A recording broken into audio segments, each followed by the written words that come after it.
The story of the Greek king and the physician Douban.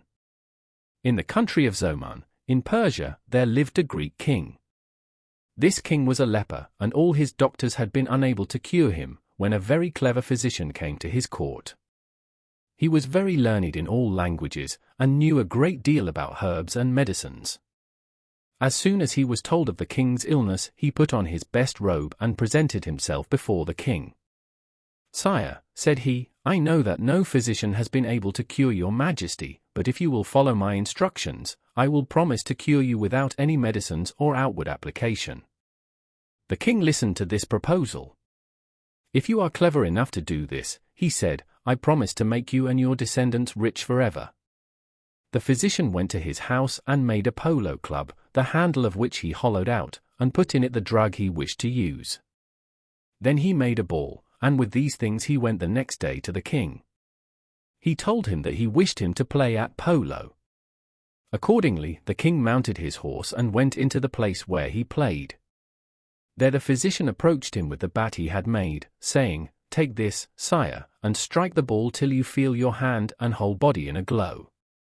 When the remedy that is in the handle of the club is warmed by your hand, it will penetrate throughout your body. Then you must return to your palace, bathe, and go to sleep, and when you awake tomorrow morning you will be cured."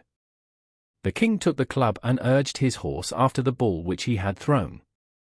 He struck it, and then it was hit back by the courtiers who were playing with him. When he felt very hot he stopped playing, and went back to the palace, went into the bath, and did all that the physician had said.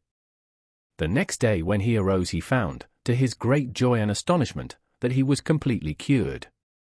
When he entered his audience chamber, all his courtiers, who were eager to see if the wonderful cure had been effected, were overwhelmed with joy. The physician Douban entered the hall and bowed low to the ground. The king, seeing him, called him, made him sit by his side, and showed him every mark of honor. That evening he gave him a long and rich robe of state, and presented him with 2,000 sequins. The following day he continued to load him with favors. Now the king had a grand vizier who was avaricious, and envious, and a very bad man. He grew extremely jealous of the physician, and determined to bring about his ruin. In order to do this he asked to speak in private with the king, saying that he had a most important communication to make. "What is it?" asked the king. "Sire," answered the grand vizier, "it is most dangerous for a monarch to confide in a man whose faithfulness is not proved. You do not know that this physician is not a traitor come here to assassinate you." "I am sure," said the king, "that this man is the most faithful and virtuous of men. If he wished to take my life, why did he cure me? Cease to speak against him. I see what it is, you are jealous of him, but do not think that I can be turned against him. I remember well what a vizier said to King Sinbad, his master, to prevent him from putting the prince, his son, to death."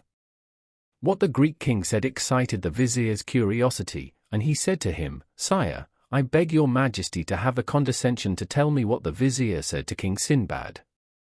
"This vizier," he replied, "told King Sinbad that one ought not believe everything that a mother-in-law says, and told him this story.